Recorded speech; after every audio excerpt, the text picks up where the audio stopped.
And here you will see imagery of some of the protests that occurred in July and August 2024, captured from various angles.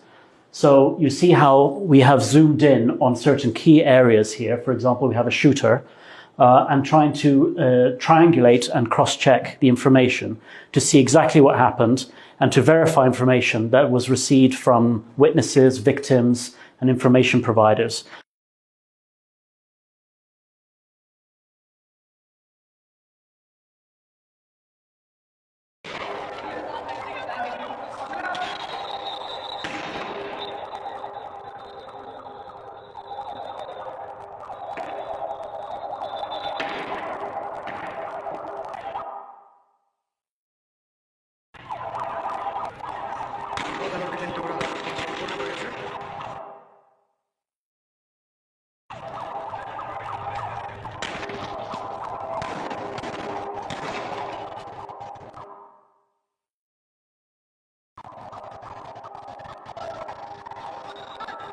We also have specialist expertise. We have forensic pathologist who is able to go to hospitals, interview and speak to doctors and other medical workers as well as victims, and even more importantly, examine medical records and look at imagery of on bodies and on people's wounds to ascertain the mode of injury, the mode of death, and to build on a story.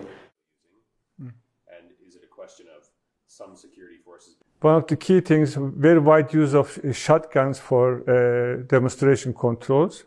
Sometimes automatic weapons into the air. And which was also confirmed by the different hospital directors. The shotguns were aimed above the waist, to chest, and to the heads of the persons. So over several hundred eye injury was declared by the head of the Ophthalmology Institute in Dhaka. Coupled with this, also having a weapons expert that was able, one, to interact with security forces, but also to look at digital imagery such as this, to look at the weaponry used, to look at the rules of engagement, how the security forces were behaving on the ground, and to look at the remnants of bullets, for example. The extra pellets passing by the person and hitting bystanders. Right? So there's a trade-off.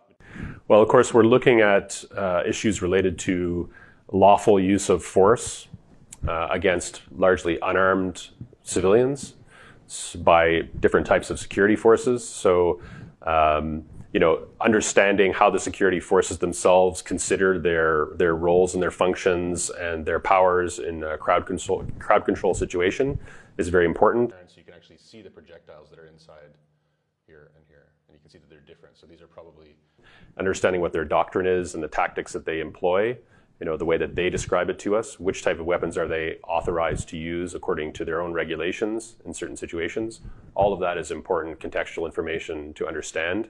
And then looking at the physical evidence, you can start to see where certain types of weapons were employed, certain types of ammunition in those weapons, and the impacts that they had on people, on property. Based on the work of the team, we found that Bangladesh's former government and security intelligence services, alongside violent elements associated with the Awami League, systematically engaged in a range of serious human rights violations.